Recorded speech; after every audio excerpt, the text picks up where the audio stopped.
Chloe here. In this video, we have a bunch of figures as well as a lot of merch. The merch in particular, I am really excited about because if you follow me on Instagram, you know I am obsessed with this game. I literally planned this video to be out at the same time as the game's anniversary. So yeah, let's start off with the merch first. Alright, so I have a bunch of Path to Nowhere merch, and I have a couple of regular ones as well as the collab ones.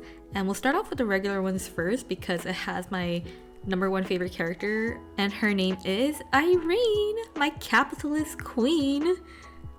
Okay, so first I got this giant acrylic stand of her summer outfit, which is a lot bigger than I thought it'd be. Like, this is massive.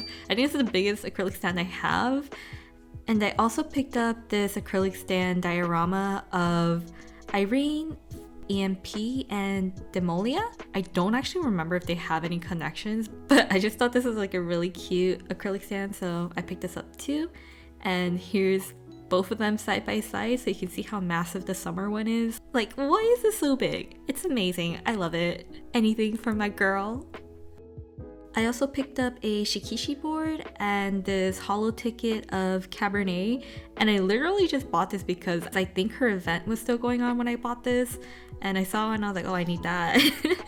But yeah, love Cabernet. The ticket isn't actually holo, but it has like different textures, but the back, it has actual some holo special effect thing going on, which is really cool. For the Shikishi board, I picked one up of Nox, and this is actually an acrylic Shikishi board. First time getting one, pretty fancy. So yeah, Nox is another one of my favorite characters. He's like one of the OGs along with Irene. Love the use of the glitter in the background. These acrylic Shikishi boards are really nice. So much nicer than like the regular ones. This also came with a protective sleeve cover with like a holo effect on it. Look at that, so pretty. I don't know if this actually comes with it or if the seller just included it, but it looks pretty cool. Alright, gonna take a quick break from the merch to open up this Nendoroid of Fuyutsuki-san from the Ice Guy and his cool female colleague.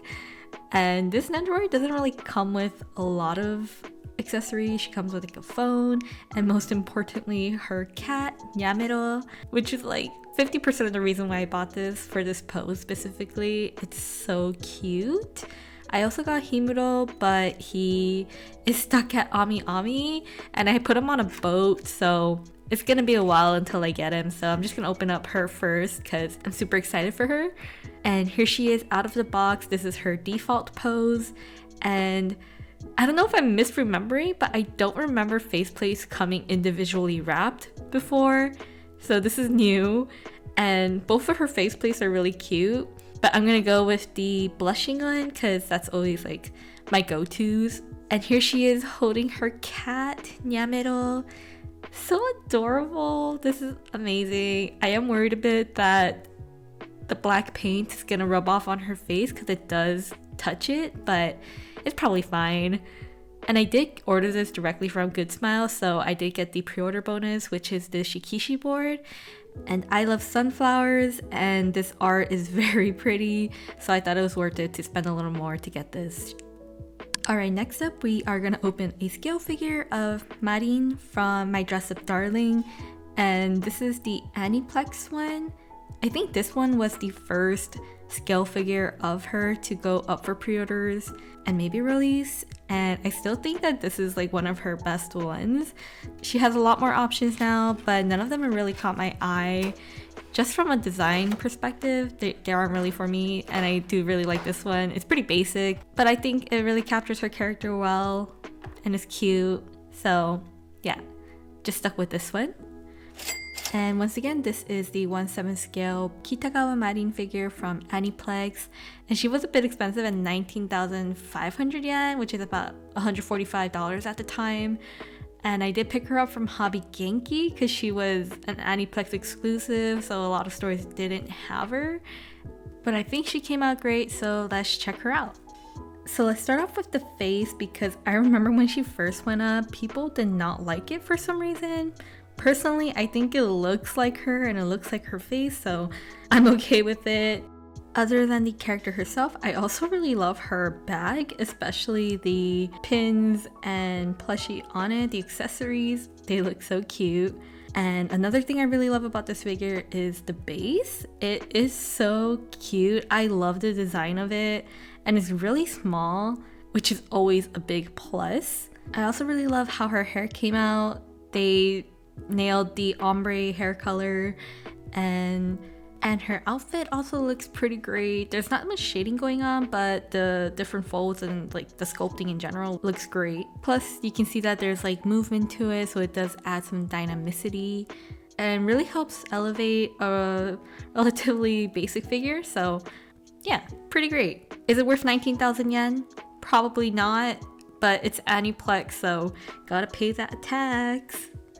Alright, so for collab merch, we have a bunch of them and they're all the same art, so we're just gonna go quickly through them. And we'll start off with the can badges first.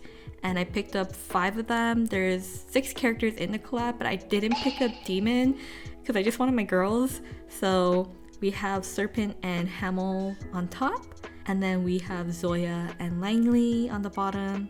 And then Oak Casket in the center because she is my favorite of the bunch. So in the center she goes. And I just quickly DIY'd a corkboard that I had and spray painted it black, which looks okay, but I'm probably gonna change it later. Next up, we got a bunch of tickets, and these are actually hollow, unlike Cabernets. And the main reason I got these is because the overall art is so gorgeous, and this was the cheapest option, honestly, to get merch of them in their like full body art. And I also just really like these tickets, even though I have no practical use for them. But yeah, really nice design. We also have the thinner numbers on their back, also hollow.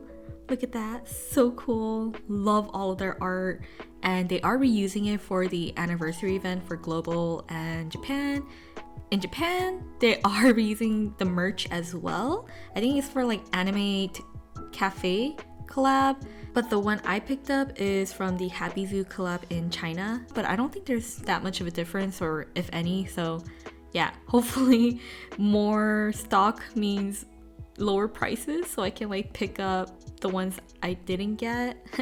Like for example, these acrylic stands, I only picked up 2 of them because they were pretty expensive, honestly. So I just picked one up of Oak Casket and Hamel because those are my top 2. The acrylic stands are actually really big also, and it's kind of hard to see because of the shatter effect, but they also have like their own flowers in the background, which is really nice. Love the overall design and aesthetic of this whole line of merch. Like, it's so good. Like, if they release these outfits in the games, I will literally buy all of them, and they are not that cheap.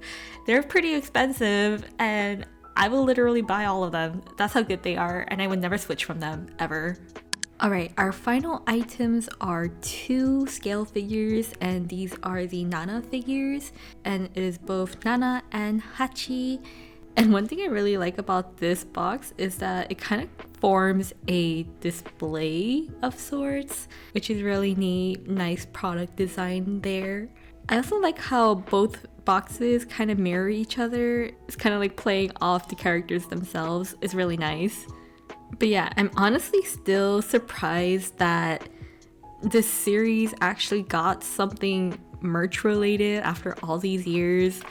And I feel like shoujo has been like having a comeback lately, so who knows, maybe Nana will like continue one day. It's been in hiatus forever, but who knows? And here they are, both out of the box and fully assembled. Not that there was a lot to assemble, you just attach them to the base, and it was like one of the easiest experiences I've ever had with figures.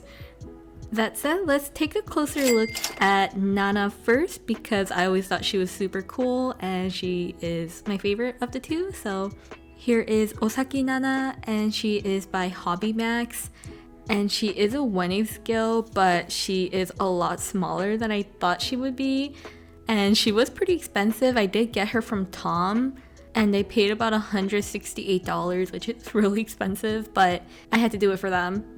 And also, I think she just came out really nicely.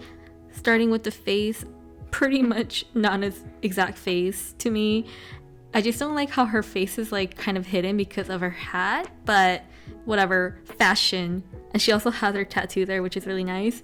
But one thing I don't really like is her sweater. To me, it just kind of looks like dried up cabbage. But I think that's just me. It's just like a nitpick. Like, I don't hate it, but it's just like, it reminds me of cabbage. But I do love how her skirt came out, plus her like studded belt and chain. Like, it just looks so cool. Rocker chick, goth aesthetic. Amazing. One issue that I did have with the figure, like right out of the box, I noticed some shiny spots on her skirt, and this was like before I even took it out of the plastic, so that kind of sucks. Flashing a light on it because it's kind of hard to see on camera, but yeah.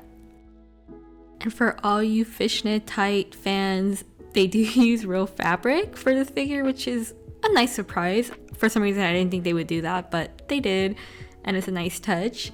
And of course we have to talk about the base, which I do really like. It's definitely unique, and I love the roses. It's just really nicely done. Overall, a great figure. Alright, moving on to Hachi. So same as the previous figure, also by Hobby Max. Also 1/8 scale, relatively tiny, and also $168. And I'm gonna be honest, even though Nana was my favorite of the two, I just kind of knew that I would like this figure better, if only because of the flowers that she has. Sunflowers are one of my favorites, so this one is my personal favorite. And I also just love how her face came out. It's a lot brighter, and there's just more going on, I feel like. I also like how her hair was done. I did poke myself a few times, so be careful if you do get her because it's kind of sharp. Okay, maybe I'm just a hater, but I also don't like her sweater. Like, I would not wear this in public. It does look cozy though, I would give it that. And I do like how they kind of did the cuffs as well as the collar area. The details on those as well as the fringe of her boots and her skirt are really nice. And I think the sunflowers were really well done. Love how they look. Okay, so between the two figures, one thing that makes me like go is the bases, because these two figures are pretty much like complementary sets, but the bases are so drastically different that I feel like it would have been nice if they could have come up with a way for the bases to kind of match too. But it doesn't ruin the figure for me. It's just something that would have been nice. But other than that, really great figures, even if they're like really small and pretty expensive. But I'm really glad to have them in my collection. Alright, so that is it for this video.